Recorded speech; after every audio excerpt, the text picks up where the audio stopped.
최찬씨, 상감마마 깨어서 불러 계시오. 개해년 12월 초 여덟의 날, 내감방에서 동관들과 한담을 하고 있던 내시 최만선은 나인의 전령으로 황급히 옷깃을 바로잡고 대조전 동온돌로 가서 읍하여 영을 기다렸다. 섣달 초순부터 상감은 환우가 심상하지 못하여 모두 경계들을 하고 있던 것이었다. 그런데 부름으로 말미암아 만서가 등대했을 때는 상감은 의대를 차리고 금침 위에 일어나 앉아 있었다. 상감마마 등대하왔습니다.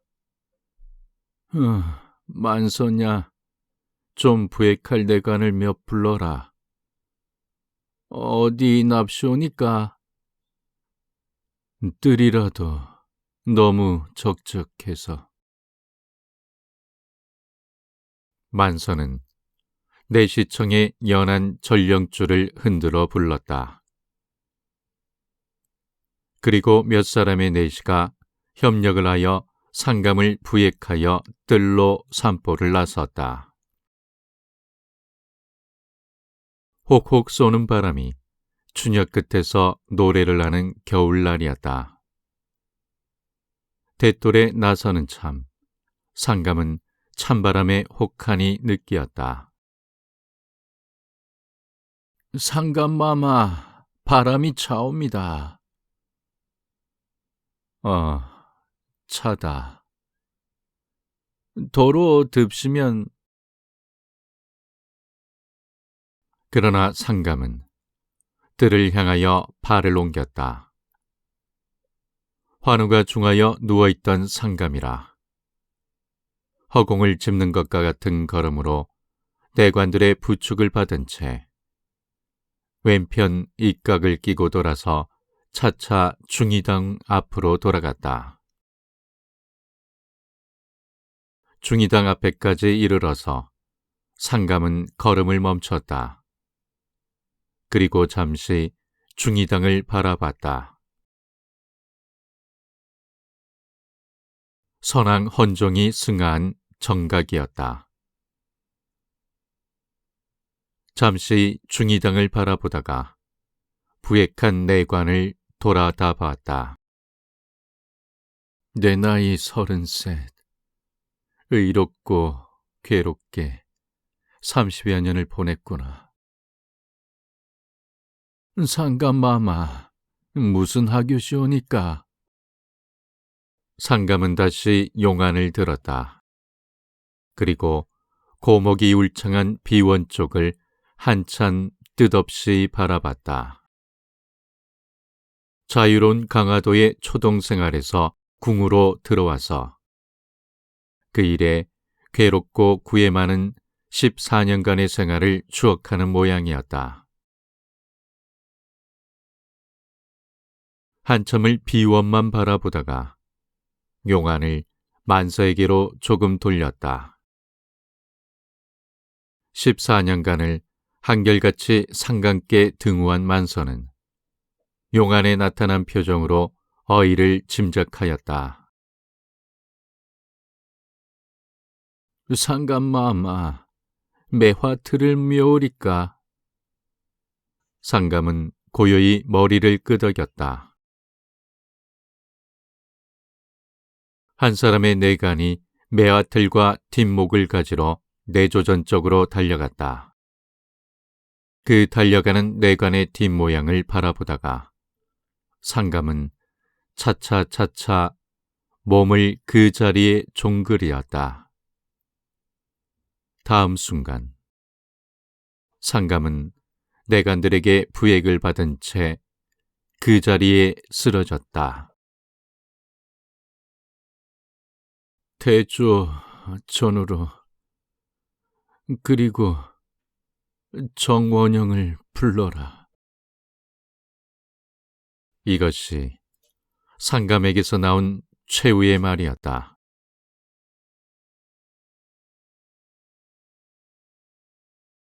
내관들이 망지소자여 상감을 쓰러 안하다가 대조전 동원돌에 모신 때는 상감은 벌써 그 의식을 잃은 뒤였다. 누구 손쓸 틈이 없었다. 중하던 환우가 오늘 약간 차도가 있는 듯하여 내관들에게 부액을 받아서 뜰로 나섰다가 거기서 승하를 하였는지라. 남기고 싶은 말씀 한마디 남길 기회가 없었다. 급보로 입골하였던 대신들이 내전으로 달려들어온 때는 상감은 아직 맥은 약간 동하였지만 모든 의식을 잃은 뒤였다. 승우방에 있다가 상감에 승하한 것을 한 조성아는 가슴이 덜컥하여 어찌하여야 할지 두서를 잡을 수가 없었다. 성아는 승우방을 뛰쳐나왔다. 그리고 금 호문으로 향하여 다름질 쳤다. 그러나 금 호문까지 채 미치지 못하여 발을 돌이켰다.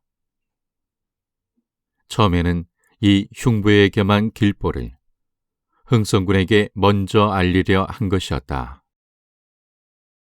그러나 순서로 조대비께 먼저 가서 대비께 알리고 그 분부를 받아야 할 것이므로 발을 대비전으로 돌이킨 것이었다.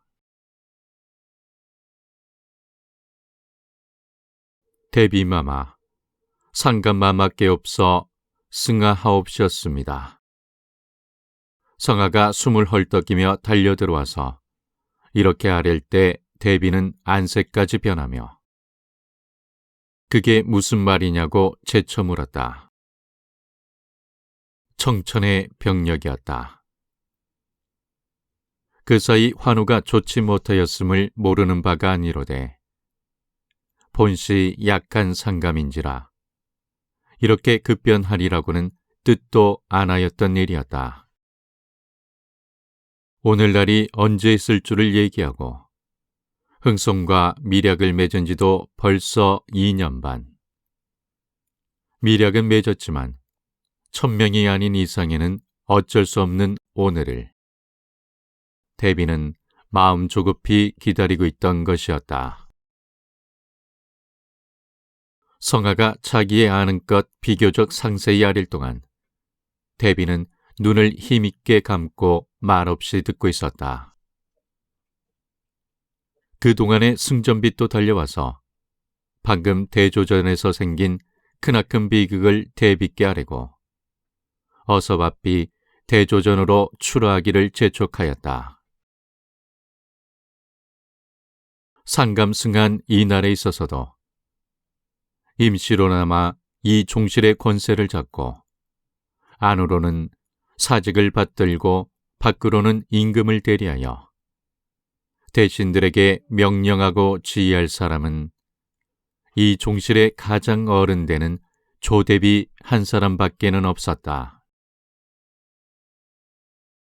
아직 치미대도 갈아입지 못했으니 갈아입고 대조전으로 나간다고 승전빛을 돌려보내고 고요히 눈을 뜰 때는 대비의 꽤 주름살이 잡힌 눈에도 나란히 광채가 섰다. 흥선댁에 다녀오라고 성하를 내보낸 뒤에 대비는 최씨를 불렀다. 그리고 갈아입을 의대를 가져오라 분부하였다. 최씨는 분부에 의하여 즉시 옷을 가져왔다. 그러나 대비는 곧 갈아입으려 하지 않았다. 마음이 조급한 지금이었지만 오늘 일을 위하여 의논하여 둔 흥선의 지혜를 대비는 지금 힘입지 않을 수가 없었다. 너무도 갑자기 닥친 일이거니 어떻게 처치를 해야 하며 어떻게 사건을 진행을 시켜야 할지 흥선과 한마디의 의논을 하고 싶었다. 그 때문에 시간을 보내려 불어 옷도 곧 갈아입지 않고 꿈찔거리고 있었다. 승전빛은 연하여 대비전으로 달려왔다. 갑자기 당한 이 일에 재상들도 어찌할 바를 알지 못하여 종실의 어른되는 대비의 처단을 받들고자 승전빛을 들여보내서 대비의 출하를 재촉하고 있는 것이다. 그러나 어떻게 할 방책이 아직 서지 못한 대비는 이제 나간다 하여 승전빛을 모두 그냥 돌려내보내고 하였다. 귀를 기울이면 겨울바람 소리에 섞여서 궁인들의 애곡성도 벌써 여기까지 들려온다. 그것을 들으면서 대비는 천천히 옷을 갈아입으며 어서 흥선이 이르기를 기다리고 있었다. 이제는 이 종실의 최고 권위인 대비, 공공이 흥선을 불러서 계획을 세울지라도 니라서 머리를 가로절 사람이 없는 신분이었다. 가마를 몰아가지고 흥선댁으로 달려간 성아는 누구를 부르지도 않고 대자로 흥선의 정침으로 뛰쳐들어갔다. 대감, 흥선으로는 희귀한 일. 무슨 책을 들여다보고 있던 흥선은 이 침입한에게 눈을 크게 하였다. 대감, 국상 났습니다. 어서 납세요. 흥선은 눈을 성아에게로 굴렀다. 그게 무슨 말인가? 오히려 온화한 음성이었다. 전하께서 대조전서 승하하셨습니다. 어서 대비마마께 들어가 배웠고. 흥선은 알아들었다. 한순간 몸을 흠칫하였다. 그런 뒤에 자기의 흥분을 사기렴인지 눈을 감았다.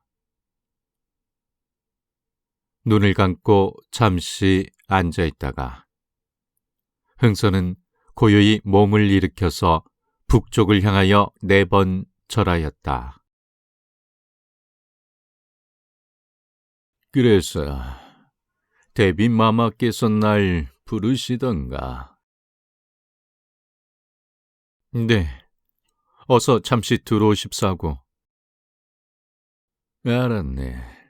난 안 들어가는 편이 낫겠지. 공연한 오해를 살 필요가 없으니까. 대비마마께 들어가서 어보를 얼른 간수하시라고. 다른 손이 닿기 전에 어서 간수하시라고. 난 내일이고 모레고 조용히 들어가 뵙겠네. 성아는 눈을 들어서 흥선을 봤다. 그러나 들던 눈을 도로 곧 아래로 떨어뜨렸다. 아래목에 단정히 앉아있는 그 인물. 그것은 그 사이 늘 성아와 함께 술을 먹고 색항에 출입을 하던 그 흥선이 아니었다. 거대한 충동이 그의 마음에 생겼을 지금에 있어서도 눈썹 하나 까딱하지 않고 무표정한 얼굴로 앉아있는 이 인물. 지금 마음속에는 어떤 배포를 꾸미고 있길래 이런 비상한 경우에 다른 사람 같으면 순간을 유의하지 않고 대비께 달려갈 이때에 자기는 내일이나 모레쯤 들어갈 테니 어서 다른 것은 그만두고 어보나 간수하기를 부탁하고 있나. 성아가 흥선의 집에서 나와서 다시 대골로 들어가려고 몸을 가마에 실을 때에 저편에서 한 무리의 소년들이 연을 날리고 있는 것이 눈에 띄었다. 봄에 그 가운데는 흥선의 둘째 아들 제왕 소년도 바야흐로 자기의 다홍치마를 올리려고 얼레를 어리고 있는 쯤이었다. 아무것도 모르는 소년. 지금 연을 올리려고 애를 쓰고 있는 그 소년의 위에 이제 수삼일 내로 떨어질 거대한 운명의 그림자를 생각할 때에 성아는 멀리서나마 뜻하지 않고 그 소년에게 허리를 굽혔다. 다시 대골로 손살같이 달려가는 가마에 몸을 싣고 성아는 몸을 틀어가면서 소년들의 노는 양을 돌아보면서 속으로 축소하고 축소하였다. 다시 그 몸은 밖에서 가마를 버리고 대궐 안으로 들어서매 대조전이며 그 입각에서는 남녀의 곡성이 은은히 들려왔다. 대조전 대돌 위에는 변을 뜯고 달려온 재성들의 신발이 어지러이 놓여있고 내관들이 분주히 왔다 갔다 하고 있었다. 그것을 곁눈으로 보면서 단숨에 대비전까지 들어가 보매 대비는 성아를 기다리다 못하여 벌써 대조전으로 나간 뒤였다. 성아는 대조전으로 돌아서 나왔다. 승우간인 저기로도 들어갈 기회가 없을까 하고 어지러운 마음을 누르면서 대조전을 두고 빙빙 돌고 있었다. 수신과 슬픔으로 찬 대조전의 대비의 이모. 재상들이 좌우편으로 갈라앉은 가운데 길로 대비는 여관 몇 명을 거느리고 고요히 걸어서 영예의 침두에 가서 앉았다. 준비하였던 발이 대비 앞에 느리어졌다. 대비의 임어와 동시에 한바탕의 곡성이 다시 울렸다. 대비도 영예의 앞에 꿇어앉았다. 그리고 여관과 함께 대행왕의 천추를 곡하였다. 이윽고 대신들을 향하여 앉은 때에는 대비의 얼굴에는 약간 흥분의 빛이 나돌았다. 전내는 다시 조용하여졌다. 뒤에서 이전에 총애를 받은 많은 비빈들의 느끼는 소리만 은연히 들렸다. 이러한 가운데서 대비의 말이 고요히 울렸다. 망국하기 이루 말할 수가 없어이다. 그러나 망극하다고 그저 가만히 있지 못할 일이니 일의 처리를 차배하여야겠소. 정원영 대감은 선왕 헌종께서 승하하옵신 때에도 원상으로서 일을 처리한 경험이 있으니 이번도 일을 보아주시오. 이렇게 대비가 말하였다. 발을 통하여 보이는 늙은 재상 정원영은 영을 복종한다는 뜻으로 머리를 땅에 대었다. 거대한 씨름이었다. 지금부터 14년 전 대비의 사랑하는 아드님 헌종이 승하한 때에 대비 당신이 경험한 쓰디쓴 일을 바야흐로 김씨 일문에게 내려 씌우려는 대비는 당신의 마음을 누르고 또 눌렀지만 마음에 일어나는 흥분을 더 감추기는 힘들었다. 어보는 내가 임시 맡아둡니다. 아무것도 모르는 노파, 어보를 맡는달사 무엇에 쓰리마는 어보는 하루도 버려둘 수 없으니 내가 맡아둡시다. 대비는 여관을 돌아봤다. 어보를 모셔라고 말하였다. 여관이 가져다 바치는 어보를 손으로 더듬어 받으면서 대비는 발을 통하여 김씨 일문의 동정을 내다보았다. 임금의 승하를 곡하고자 들어왔던 김씨 일문은 대비에게서 어보의 한마디가 나올 때에 분명히 대비의 예기한 이상으로 놀라는 모양이었다. 공손히 머리를 수그리고 있던 그들이 그 순간 겁먹은 듯한 눈으로 발을 바라보는 것이었다. 대비는 더듬어서 어보를 양손으로 받들었다. 그런 뒤에 무릎 앞에 놓았다. 김문을 대표하는 영의정 김작은이 드디어 한마디 하여 보지 않고는 못 견디었다. 나라에는 하루도 상감 안 계실 수 없사오니 거기에 대한 하교 개오시기를 바라옵니다 라고 말하였다. 너무도 창황 중의 일이라 나도 미리 생각한 바가 없고 대신들도 역시 그럴 터이니 닷새 동안을 잘 생각해서 닷새 뒤에 의논을 하도록 합시다. 그동안은 무식하나마 이 노파가 대리를 보리다. 이렇게 말하였다. 무법한 하교였다. 그러나 지금에 있어서 이 나라를 대표하는 국모의 한마디, 뉘라서 감히 반대할 수가 없었다. 대비는 여관에게 눈짓하여 어보를 받들어 앞세우고 다른 여관들의 부축을 받아 당신의 초소로 돌아갔다. 어보를 받들고 돌아가는 이 대비의 양을 김씨 일가들은 모두 닥쳤던 개 모양으로 눈이 퀭하니 바라보고 있었다. 임금의 붕어를 통곡할 줄도 잊어버리고 마치 얼빠진 사람 모양으로. 이리하여 국왕의 거린을 자랑하는 옥새는 대왕 대비 조시의 손으로 들어갔다. 즉일로 국상은 반포되었다.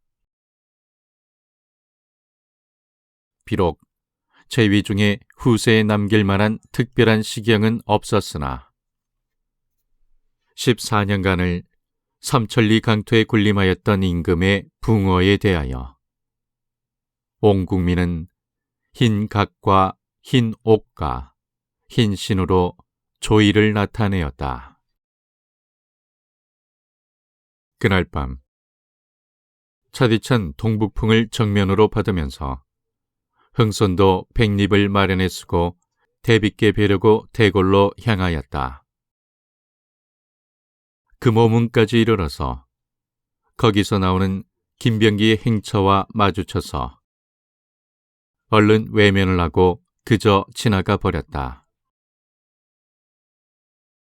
아직 장례가 어떻게 될는지 알 수 없는 찰나에 대궐문에서 병기를 만났다가는 약바른 병기에게 기수를 채이고 기수를 채이면 일이 어떻게 뒤집힐는지 알 수 없으므로 피하여 버린 것이었다. 혹혹 쏘는 찬바람에 팔짱을 깊이 찌르고 금호문을 지나서 대골담을 끼고 거의 시원전 앞에까지 갔다가 다시 금호문 쪽으로 돌아서서 왔다. 그러나 흥선이 바야흐로 궐 안에 들어가려 할 때에 궐에서는 또한 무리의 사람이 밀려나왔다. 비껴서면서 보니 왕비의 오라버니 되는 병필이었다. 두 번이나 들어가려다가 들어가지 못한 흥선은 드디어 발을 돌이켰다. 재수없는 이 밤은 그냥 지나고 밝은 날 다시 틈을 얻어서 들어가서 천천히 대비와 선우책을 강구하기로 하고 집으로 발을 돌이켰다. 거대한 운명의 열매는 지금 자기의 눈앞 삼척되는 거리에 늘어져 있다. 이제는 손만 한번 내밀면 넉넉히 딸 수가 있다. 재속 가진 사람으로는 능히 참을 수 없는 온갖 수모며 멸시를 쓰다하지 않고 받아오면서 얼굴에 나타나지 않는 비굴한 웃음을 억지로 웃어가면서 지난 10여 년의 날짜의 기억이 벌컥벌컥 그의 머리를 스치고 지나갔다. 본시 어버이에게 받아서 타고난 조급한 성미, 노염 많은 성미. 이것을 모두 감쪽같이 감추고 자기의 인격을 가식하느라고 쓴 그 애는 얼마나 컸던가. 지금 이 노력의 열매는 바야흐로 익었다. 자기의 일거수면 넉넉히 따서 주머니에 넣을 수가 있다. 아직 머리에 피도 마르지 않은 김병기에게 참을 수 없는 수모를 받고도 억지의 웃음으로 자기의 감정을 속이지 않을 수 없던 과거. 생각하면 얼굴에 피가 솟아오르는 노릇이었다. 불끈 쥐어지는 주먹을 슬며시 도로 펼 때마다 남 모르는 피눈물을 얼마나 속으로 흘렸던가. 그러나 그때의 용하게 참은 덕택으로 자기의 생명을 곧게 보존하여 이제 영광스러운 열매를 눈앞에 보는 오늘을 맞게 되었다. 이런 일을 생각하면서 어두운 거리를 걸을 때에 흥선은 추위도 감각하지 못하였다. 습관상 팔짱은 깊이 찔렀으나 쏘는 바람도 그의 속까지 침범하지 못하였다. 눈을 들어서 둘러보매 새까만 밤의 장막에 감추인 고요한 장안. 지금 한 임금을 읽고 새 임금을 맞으려는 장안. 그 아래는 무수한 창생이 겨울의 아랫목을 즐기고 있을 것이다. 아, 어제까지도 자기의 술친구여 투전동무이던 이 시민들. 수백 년간의 악정 때문에 머리를 들 기운도 없는 이 백성들. 이 친구, 이 시민. 이 백성들에게 복을 주고 안락을 줄 자는 그들의 이해자여 또한 가까운 장래에 이 나라의 왕의 왕이 될 자기밖에는 없다. 겨울의 혹독한 바람을 받고 그 때문에 찡그러지려던 흥선의 얼굴은 도리어 이때에 빙긋이 미소가 떠올랐다. 어디선가 멀리서 헛개 짖는 소리가 났다. 조대비와 흥선의 미래.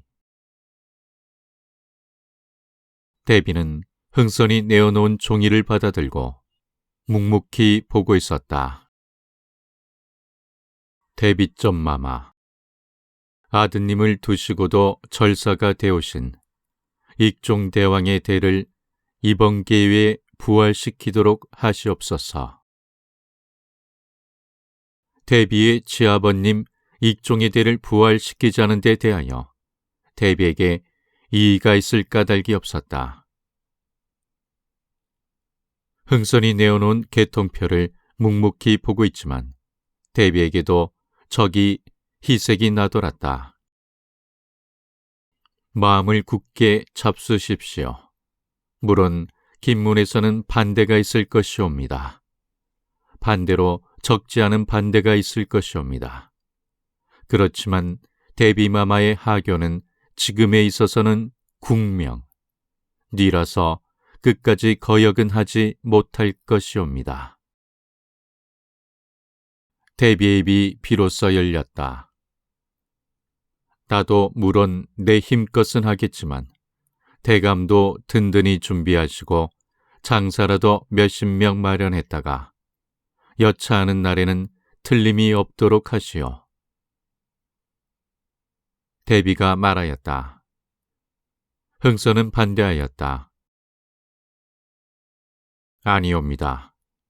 장사의 힘을 빌어서야 될 일이면 신은 본시부터 마음도 내지 않겠습니다. 마밖에 없어만 마음을 강하게 잡수시면 평온리에 넉넉히 될 일, 왜 구태여 그런 준비까지 하겠습니까? 그래도 긴가들이 그냥 반대를 하면 어떻게 하냐고 대비가 말하였다. 아니옵니다. 다른 분을 추대한다면 혹은 김씨들은 굉장히 반대할지도 모르지만 신은 김씨들에게 수모는 받았을지언정 김씨들이 신을 무서워하지는 않습니다.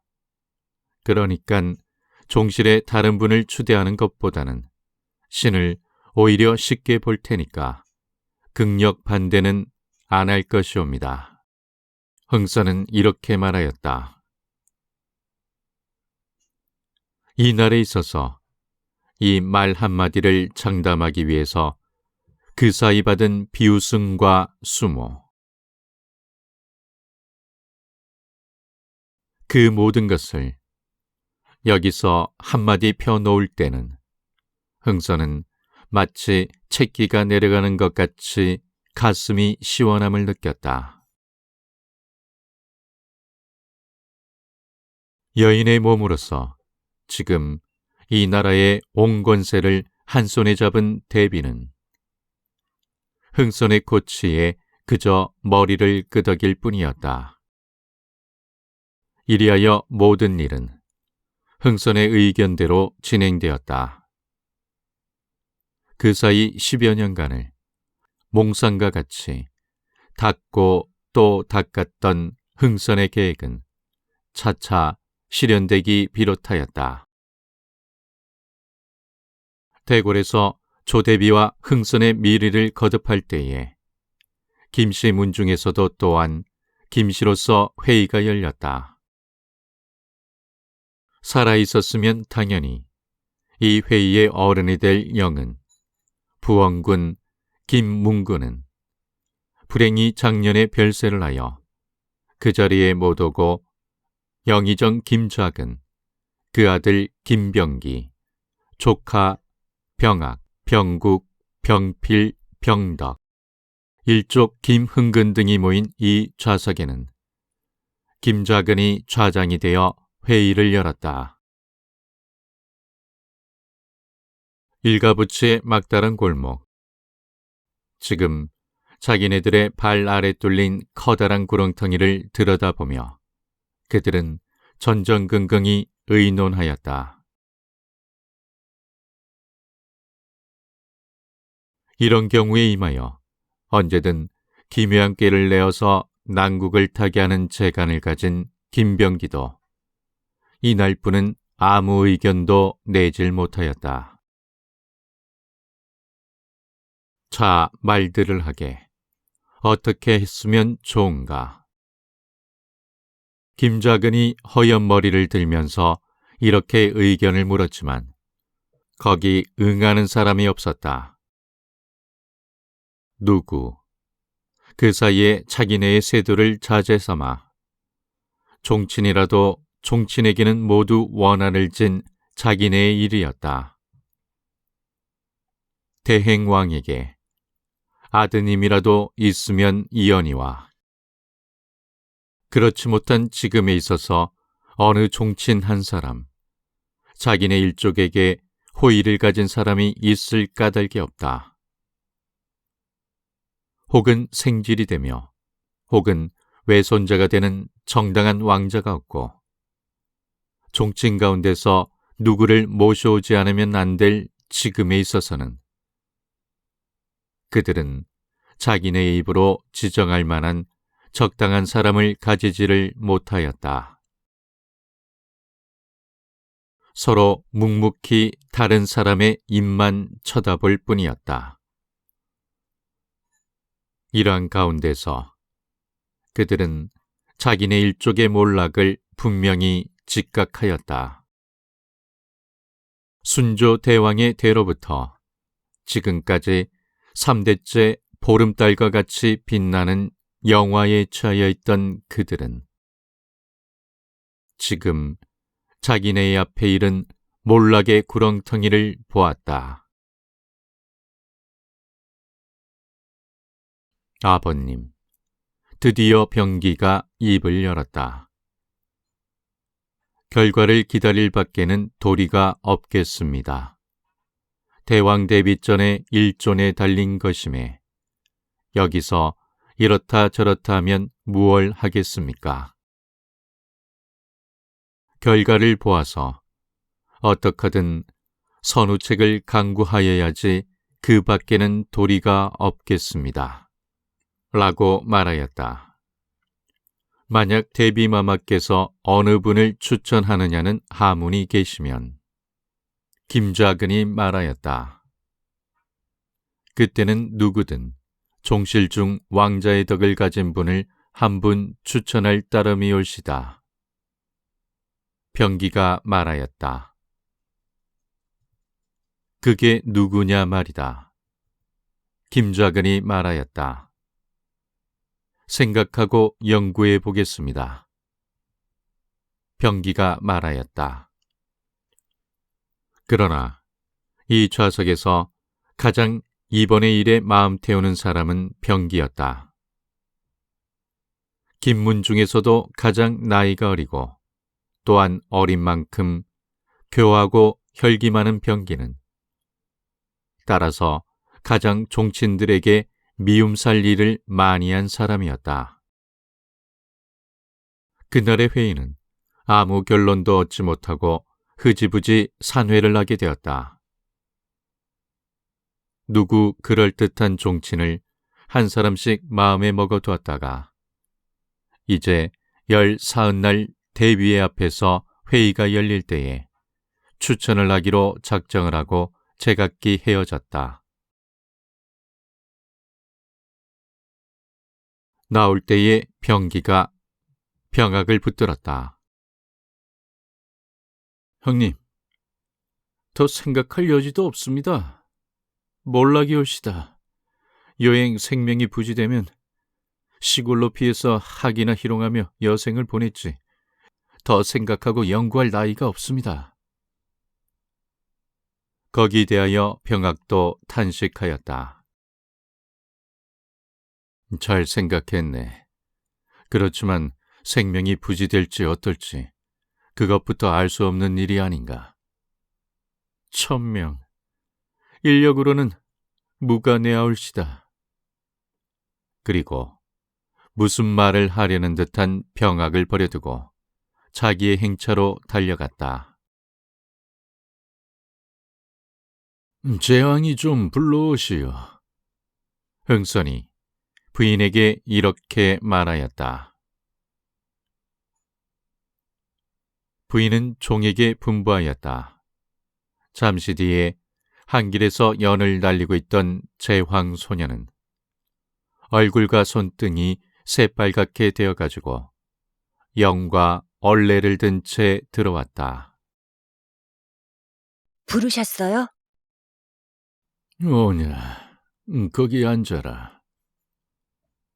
소녀는 아버지가 지시하는 자리에 앉았다. 자기가 지시한 자리에 앉은 소년을 흥선은 한참 동안을 말없이 바라보고 있었다. 아버님, 왜 부르셨어요? 그러나 흥선은 역시 말없이 바라볼 뿐이었다. 지금 이 소년의 위에 바야흐로 떨어지려는 커다란 운명을 생각할 때에 흥선은 기쁘다기보다도 놀랍다기보다도 오히려 송구하였다. 부인. 네. 말하여 주고 싶었다. 말은 목젖에까지 와서 돌아왔다. 얘는 내일 모레면 삼천리 강토의 지배자가 될 애외다. 목적까지 나와도는 이 말을 흥선은 꿀꺽 삼켰다. 예게 맞게 천담포, 복건 모두 지어두었겠지요. 네, 지어는 두었습니다. 지어는 두었지만 언제 쓸 것이오니까 하는 뜻이었다. 흥선은 의아해하는 부인을 버려두고 이번엔 소년에게 향하였다. 얘야, 네, 한마디 묻겠다. 네, 내가 너에게 무엇이 되느냐? 아버님이 오시다. 흥선은 이번은 손을 들어서 부인을 가리켰다. 저희는 어머님, 이 소년의 입에서 아버님 소리를 들을 날도 이제 며칠이나 남았나. 이 소년에게 향하여 오냐를 할 날도 이제 며칠이나 남았나. 가까운 장래에는 하시오로도 당하지 못할 귀한 몸이 될 소년이었다. 이것을 생각할 때에 흥선은 그 영화를 축복하면서도 또한 한편으론 마음에 일어나는 적막감을 누를 수가 없었다. 나는 너의 아버지, 저희는 너의 어머니지만 아버지고도 아버지가 안 되고 어머니고도 어머니가 못 되는 수도 있다. 알아두어라. 소녀는 무슨 뜻인지 알아듣지 못하였다. 의아한 듯이 아버지를 우러러봤다. 그 소년의 눈을 피하면서 흥선은 담뱃대를 끌어당겨서 담배를 담았다. 영특한 소년은 무릎걸음으로 뛰어나와서 화로에 성냥을 그어대었다. 아들이 그어대는 담배를 힘있게 빨면서 연기 틈으로 아들의 고치와 같은 타원형의 예쁘장스러운 얼굴을 볼 때에 흥선의 마음에는 더욱 적적함이 더하였다. 그날 아이들이 다 잠들기를 기다려서 흥선은 다시 내실로 들어가서 부인에게 자기의 지금 계획하는 커다란 음모를 말하였다. 부인은 깜짝 놀랐다. 반신반의하였다. 너무도 의외의 말인지라 부인으로서는 얼른 믿어지지 않는 말이었다. 그 말이 과히 엉터리 없는 말이 아닌 줄 짐작이 갈 때에 부인은 기뻐하기 전에 먼저 탄식하였다. 자식을 사랑하는 어머니의 마음, 착하고 어진 부인은 이런 경우에 임하여서도 자식의 위에 임한 영화보다도 먼저 자식의 안위를 근심하는 것이었다. 총가의 며느리로 들어온 부인은 아직껏 역사상의 왕위 때문에 흘린 많고 많은 피를 어렴풋이나마 짐작하는 것이었다. 불행한 왕위보다는 안온한 빈공자의 생활이 자식을 생각하는 어머니의 마음에는 더욱 달가웠다. 국상이 반포된 이래 조성아는 여간 분주하지 않았다. 벼슬이 승후관에 있으며 임금 없는 지금은 좀 한가할 것이로되 별다른 임무를 진 성아는 잠시도 엉덩이를 붙일 겨를이 없었다. 하루에도 2번, 3번씩 흥선댁에서 대빗께로, 대빗께서 흥선댁으로 왔다 갔다 하였다. 그러는 동안 차차 성아는 흥선을 알았다. 그 기괴한 인격과 기괴한 성격을 보고 이런 가운데도 흥선 본래의 면목이 따로 있나 하고 반의로 지내던 성아는 이번에 비로소 흥선 본래의 면목을 봤다. 아직껏 권문들에게 대하여 그렇듯 비굴한 웃음을 웃어가면서 부해하던 흥선이 사건이 한번 뒤집히게 되기 시작하면서부터는 어떠한 권력, 어떠한 세도도 모두 초계같이 보았다. 대빗께 이렇게 가서 여쭈게, 그리고 또 이렇게 합시사고 여쭈게. 각각으로 변하여 가는 동태에 새로 새 지위를 연하여 하며 거기에 대하여 만약 성아의 입에서 시의 권문들을 꺼리는 말이라도 나오면 천작이 막여 일봉이라 내게 심산이 있으니 아무 걱정 말게 하고 퉁겨버렸다. 일변 대빗께로 혹은 원상 정원영에게로 또는 좌의정 조두순에게로 흥선의 전가를 받아 가지고 갔다 올 때마다 성아는 흥선의 심산, 흥선의 국리가 놀랍게도 정확히 들어가 맞는데 경의의 눈을 던지지 않을 수가 없었다. 무슨 편인지는 모르지만 흥선의 편지를 받아가지고 좌의정 조두순을 찾을 때 성아는 물론 조두순에게서 좋은 대답이 있을 줄은 뜻도 안하였다. 그놈하기 짝이 없고 흥선 같은 영락된 인물은 사람으로도 여기지 않을 두순인지라. 흥선의 편지를 받을지라도 내버리지 않고 펴보기나 하면 상이거니 이만큼 생각하고 갔더니 조두순은 펴볼 뿐 아니라 2번, 3번을 다시 보고 그리고 한참을 머리를 숙이고 생각한 뒤에 대강께 가거든 염려 맙십사고 여쭈어라 하고 흔연히 승낙하였다.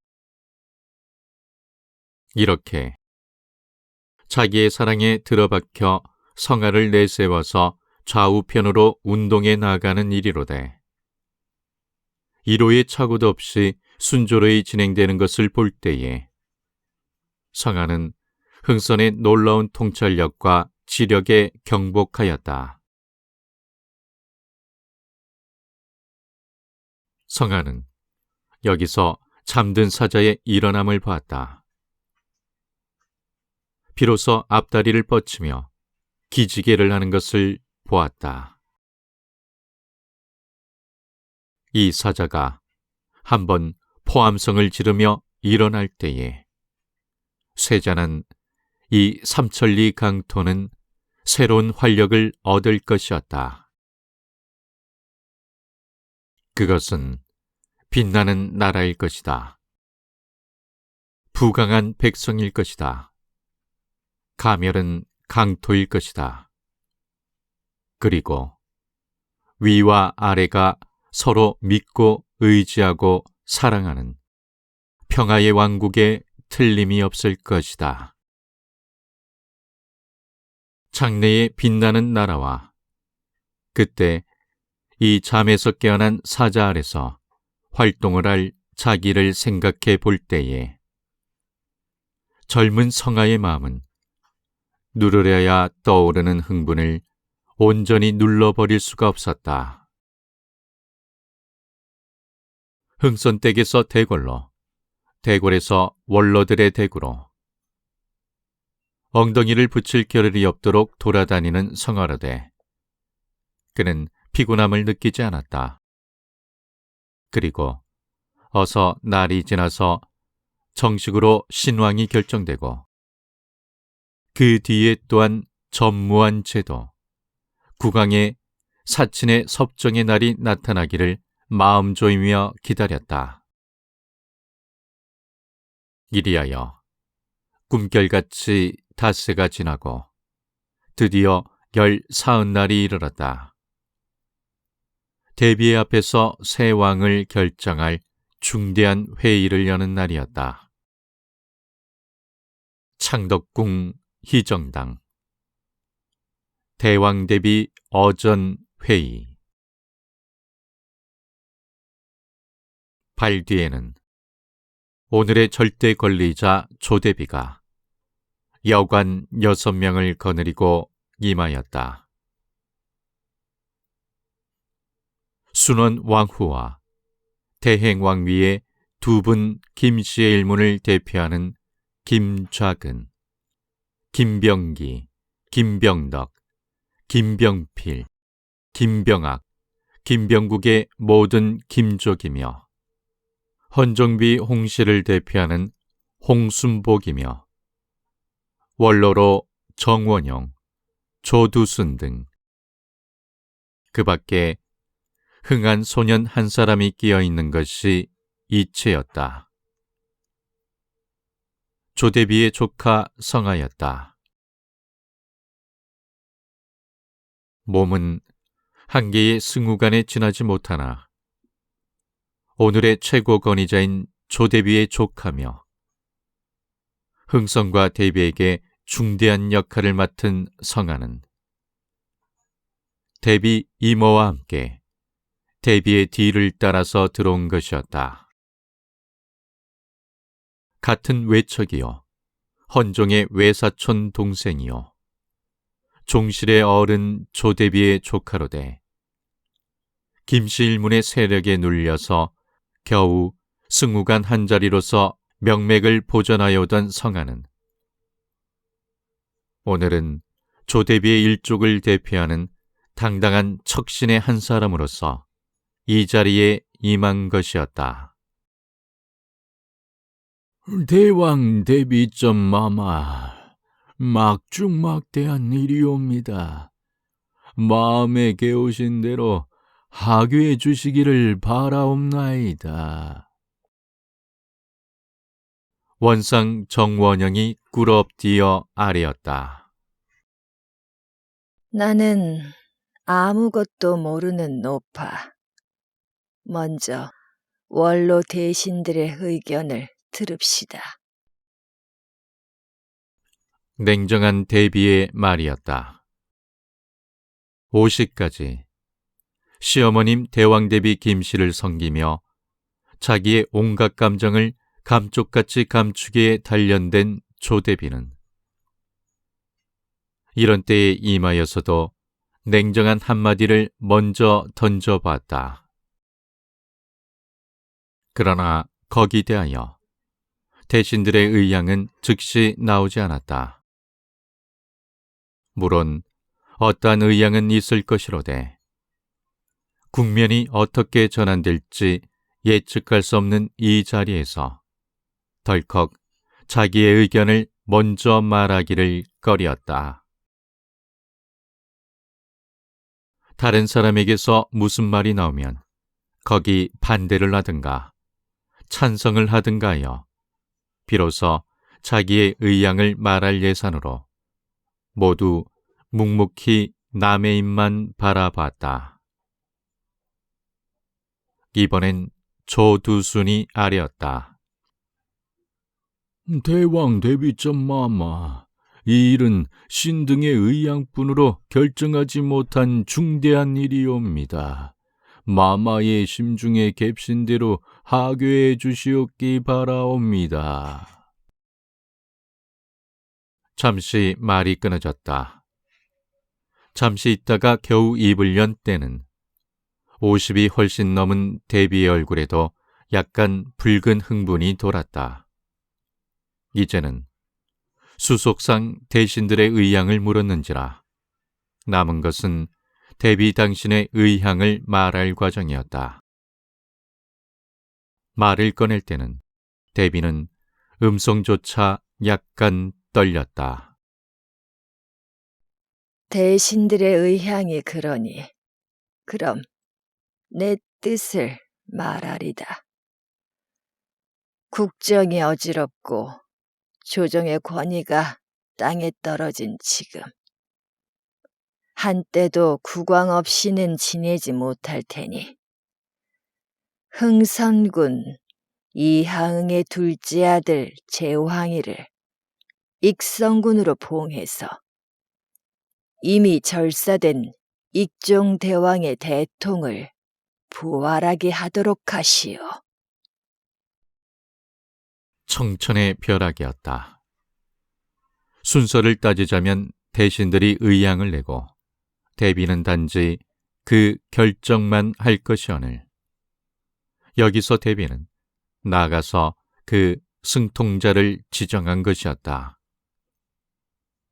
더구나 그 지정이 다른 사람도 아니요 종실 친척 중 가장 영락되어 사람의 대접을 받지도 못하는 흥성군의 아들이었다.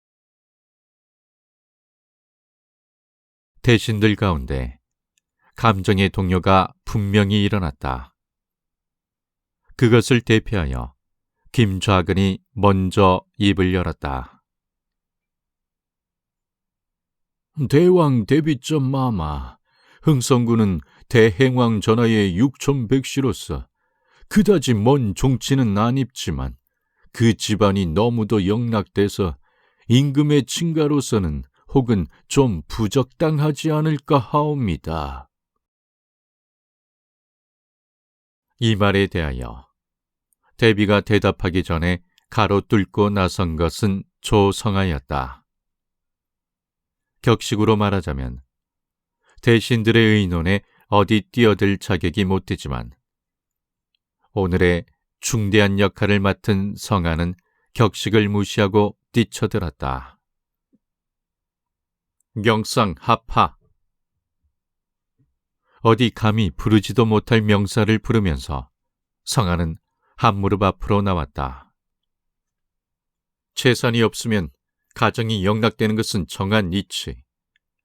영락되었다고 그 사람의 본질까지 더럽는 바가 아니올시다.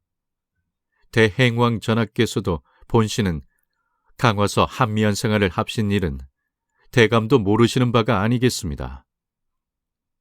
흥성군의 둘째 도령으로 만약 왕자의 그릇이 못된다 하면 모르거니와 생활이 영락되었으니 좋지 못하다는 것은 일국의 수상의 말씀으로 생각되지 않습니다. 이 대답한 말에 얼굴까지 검붉게 하고 성화를 노려본 것은 하옥 김자근의 아들 병기였다. 여보. 이놈이라 부르지 않은 것은 병기의 최대 관용이었다. 당신은 웬 사람이기에 이 좌석이 무슨 좌석이라고 외람되이 주둥이를 돌리요? 나 말씀이요? 이때의 성하는 벌써 소인이 아니었다. 나도 대감네들과 마찬가지로 외척의 한 사람. 외척? 외척이라도 이 좌석은 대비점 마마와 재상들이 중대한 의논을 하는 좌석. 차빈이 섞이지 못할 좌석이니 냉큼 나가오. 그러나 성하는 대척하지 않았다. 나도 대비점 마마의 분부로서 오늘 이 좌석에서 한마디의 의견을 말할 권리를 가진 사람이요. 차차 경론으로 되어가려는 것을 반란의 대비가 말렸다. 성하, 잠시 조용해라. 김찬성도 조용하고. 자, 수상의 의향을 들었으니 이번은 원상의 의향을 들어봅시다. 4대의 임금을 먼저 보내고 지금 5대째 임금을 맞으려는 백발재상 정원영은 공손히 머리를 숙였다. 대왕 대비점 마마의 하교에 대하여 신이야 어찌 다른 의견이 있사오리까? 분부대로 거행할 따름이옵니다. 그럼 좌상의 의견은? 신도 어찌 다른 의견이 있사오리까? 대왕 대비점 마마의 합의는 신으로서는 용해하지 못하는 법이오니 처분대로 거행할 따름이옵니다. 흥선의 편지로서 벌써 마음이 돌아선 조두수는 대비의 말에 이 일을 제출하는 김자근을 도리어 잘못하였다는 뜻으로 이렇게 말하였다. 이번은 어디 좌찬성의 의견을? 신은 반대하옵니다. 우리나라에 본시 생존한 대원군이 없었사온데 흥선군의 둘째 도령을 영립하오면 흥선군의 대우를 어떻게 하겠습니까? 왕 이상의 존의는 없는 바오매 왕도 아니며 신하도 아닌 흥선을 마련할 자리가 어떻게 되겠습니까? 더구나 흥선군은 허튼 바탕에 드나들고 허튼 사람들과 교제를 하와 명문답지 못한 언행이 많으와 왕친으로서의 제목이 못되는 인물이옵니다. 사활의 분기선이었다.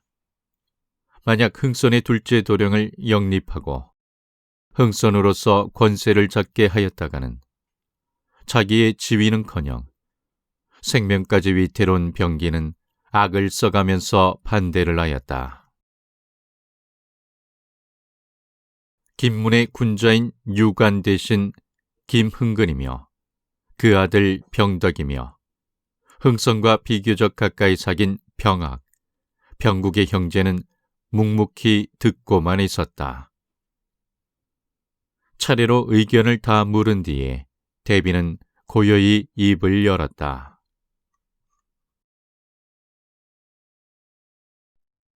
여러 원로 대신들과 의견은 다 들었소이다. 혹은 가하다 하고 혹은 부하다 해서 대신들의 의견은 일치하지 못하나 의견을 물은 것은 단지 참고하고자 물을 뿐 승통에 대해서는 내 이미 마음으로 작정한 바이니 그리하시오. 흥선군 이하응의 둘째 도령 제황을 익성군으로 봉해서 익종대왕의 대통을 잇도록. 최후의 거탈은 드디어 던져졌다. 재성들에게 그 가부를 묻는다면 이언이와 이미 대비가 스스로 작정하였다 하는 이상에는 움직일 도리가 없는 일이었다. 이 거탄은 김문의 권세로서도 어찌하지 못할 종류의 거탄이었다. 정원영이 한 무릎 앞으로 다가앉았다. 대왕 대비점 마마, 분부는 받자왔습니다.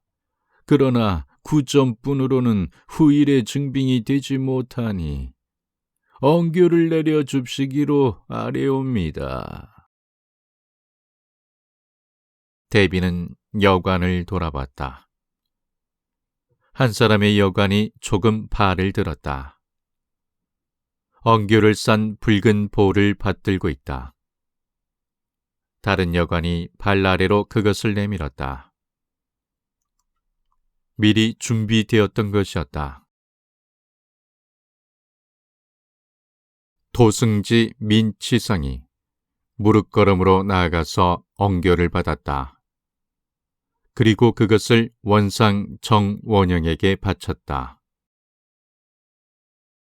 흥선군의 둘째 아들을 익성군으로 봉하여 익종의 대통을 잇게 하라.